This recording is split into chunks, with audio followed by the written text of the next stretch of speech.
కుంభం వారికి గనక చూసుకున్నట్లయితే ప్రధానంగా కుంభరాశి వారికి ఇక్కడ రాశి నుంచి పంచమంలో ఉన్నటువంటి గురువు 6వ భావంలోకి వస్తున్నాడు.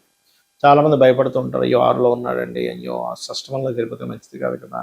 అసలు ఎలాంటి విషయాలకు మీరు జాగ్రత్త పడాలి, ఎటువంటివి జరగనున్నాయి, ఏ దేవత ఆరాధన చేయాలనేటువంటి అంశాలు చెప్తుంది నేనైనప్పటికీ చెప్పిస్తుంది సాక్షాత్ లలిత అమ్మవారిగా భావిస్తూ ఆ లలితాంబిక అమ్మవారి యొక్క అనుగ్రహం మీకు పరిపూర్ణంగా కలగాలని మనస్ఫూర్తిగా కోరుకుంటూ ఇక్కడ ఏంటంటే ఈ ధనభావంలో శని ఉన్నాడు. కుంభం వాళ్ళకి రాశిలో రాహు ఉంటూ ధనస్థానంలో శని ఉన్నందుకు ఏదో జరిగిపోద్దేమో, ఏదో ఒక అపోహలో ఉంటూ ఉంటారు. ఆ అపోహలు విషయంలో కొంచెం జాగ్రత్తగా ఉండాలి.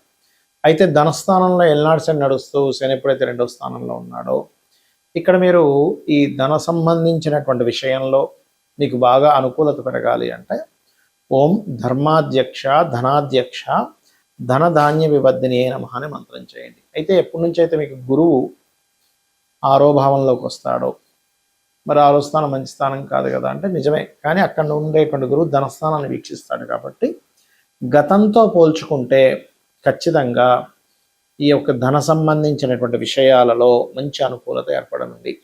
అది కూడా లోన్స్ అప్పుల కోసం చేసే ప్రయత్నం ఫలిస్తుంది. అదేవిధంగా మీకు అక్కడ ఉండేటువంటి గురువు ప్రత్యేకంగా ఉద్యోగ అవకాశాలు రావడానికి కూడా అనుకూలిస్తాడు. ఎందుకంటే దశమ స్థానాన్ని వీక్షిస్తాడు, ధనస్థానాన్ని వీక్షిస్తాడు, విదేశాలకు వెళ్ళి ఉద్యోగం చేయడానికి కూడా అనుకూలిస్తాడు అక్కడ. అయితే ఇదే గురువు నవంబర్ 1వ తేదీ నుంచి సప్తమంలో ఉండేటువంటి కేతుతో కలుస్తున్నాడు.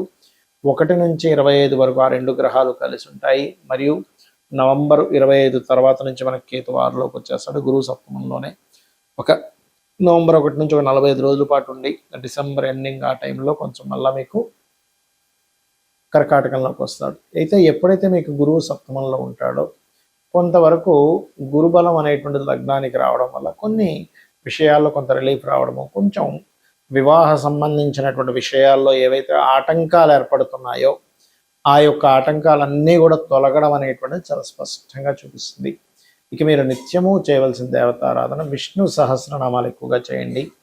రాహువు కేతు గురువు ఈ 3 గ్రహాల దగ్గర దీపారాధన చేయండి, మీకు అన్ని విధాలా బాగుండడం జరుగుతుంది. మరి ఈ గురువు కర్కాటక రాశిలోకి సింహరాశిలోకి అంటే ఈ సంవత్సరం కూడా పోయిన సంవత్సరం లాగే బాగా ఫాస్ట్గా మారుతున్నందుకు ఏమిటి దీని యొక్క ఫలితం ఏమిటి అంటే ఎప్పుడైనా గురువు గనక ఇలా మారినప్పుడు కొన్ని దేశాల నుంచి కొన్ని రాష్ట్రాల నుంచి వలసలు వెళ్ళడం జరుగుతుంది. ఎందుకంటే జీవుడు జీవకారకుడు గురువు. అందుకని ఏంటి దాని ప్రభావం ఏప్రిల్ మే నుంచే ఉంటుంది. జూన్ దాకా వెయిట్ చేయగల. మే నుంచే కొన్ని ప్రదేశాల నుంచి కొన్ని వేల సంఖ్యలో జనాలు మారిపోవడం జరుగుతుంది. దేశకాల పరిస్థితుల్లో గుర్తుపెట్టుకోండి. రెండవది నీటి మూలంగా వచ్చే వైరస్లు, అంటే నీరు వల్ల వచ్చింది, సముద్రంలో పుట్టింది, లేకపోతే చెరువుల్లో పుట్టింది, నదుల్లో పుట్టింది అంటూ ఉంటారు. అటువంటి వైరసెస్ రావడానికి ఎక్కువ ఆస్కారం ఉంటుంది. కాబట్టి ప్రజలందరూ కూడా ఎందుకంటే ఏమండి గురువు ఉచ్చస్థానంలో ఉన్నాడు కదా మంచిదే కదా అనుకుంటారు. అది నిజమే, కానీ గురువు యొక్క స్వరూపం ఎలా ఉంది అనేటువంటి చూడాలి. జీవకారకుడైనటువంటి గురువు యొక్క రాశుల్లో ఎప్పుడైతే శని భగవానుడు ఉన్నాడో శని సహజంగానే రోగకారకుడు. ఇక్కడ ఏంటంటే ఒక జలరాశిలో ఉండేటువంటి అర్ధ జలరాశి అంటారు కుంభం, ఆ కుంభరాశిలో రాహు ఉంటూ ఆ యొక్క గురువు ఏమవుతున్నాడు, కుంభరాశిలో రాహు ఉంటూ ఆ రాశ్యాధిపతి అయిన శని మీనంలో ఉంటూ మీనరాశికి అధిపతి అయినటువంటి గురువు కర్కాటకంలో అంటే జలరాశిలో కూర్చుంటున్నాడు. కాబట్టి ఏమవుతుంది, నీటి ప్రయాణాల వల్ల నీరు వల్ల జల సంబంధించిన వాటి వల్ల ఇబ్బంది వస్తుంది. కాబట్టి ఈ విషయంలో చాలా జాగ్రత్తగా ఉండాలి. మనకి ఇంత ఎండాకాలంలో కూడా విపరీతమైన ఎండలో ఒకవైపు వస్తుంది, విపరీతమైన వర్షాలు కూడా ఇస్తుంది.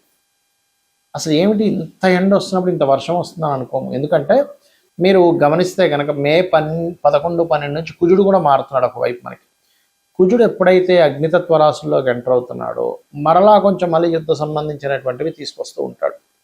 ఎందుకంటే ఎప్పుడైనా సరే మనకి ఈ యొక్క గోచారంలో మనకి మేధిని జ్యోతిష్యం అని ఉంటుంది, ముండేన ఆస్ట్రాలజీ.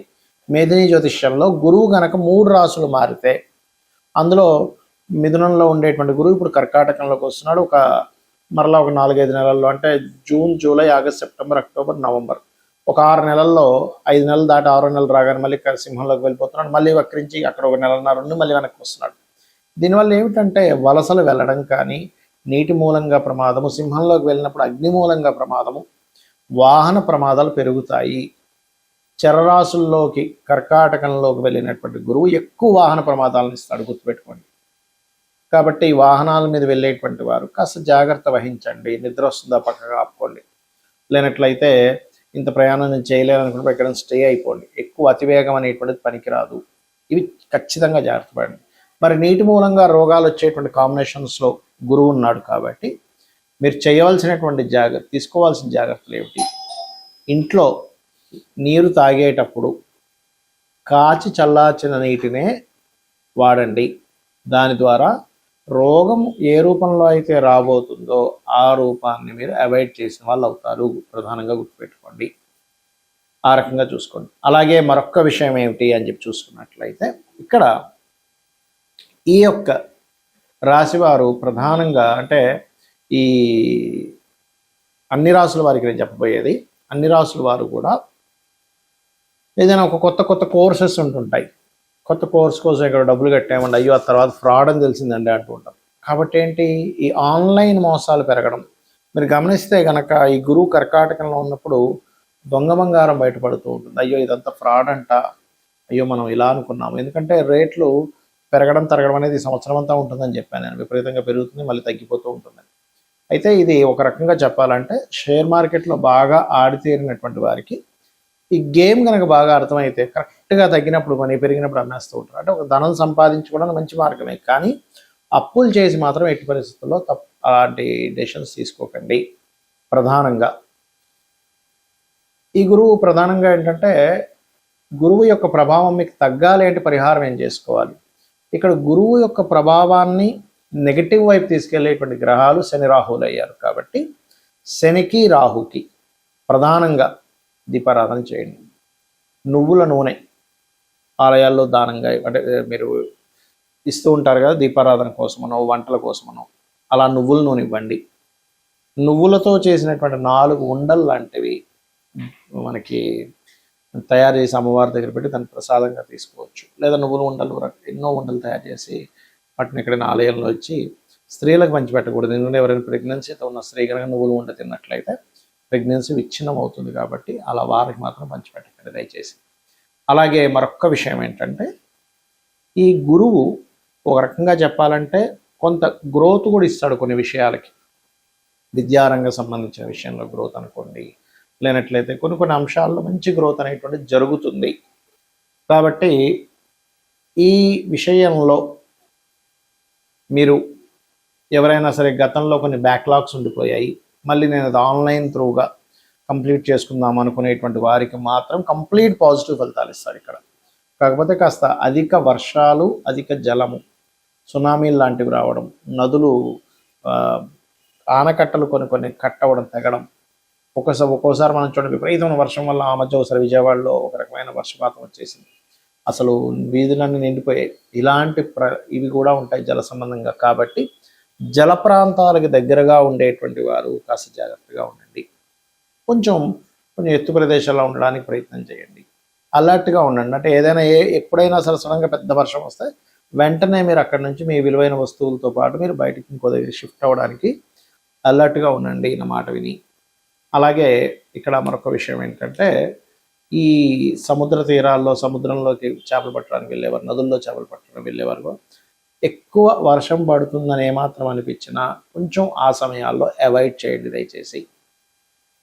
బంగారం కొనేటప్పుడు నాణ్యత గల బంగారం కొంటున్నామా లేదా అనేటువంటిది ఈ గురువు కర్కాటకంలో ఉన్నాడు కాబట్టి ఖచ్చితంగా మీరు చెక్ చేసుకొని వెళ్ళవలసింది గుర్తుపెట్టుకోండి. ఇక మీరు అందరూ కూడా చేయవలసింది చండీ పారాయణము, దుర్గా సప్తశతి ఇవి కనుక చేసినట్లయితే గురువు ఇచ్చేటువంటి శుభ ఫలితాలు చక్కగా వస్తాయి. శ్రీమాత్రే నమః.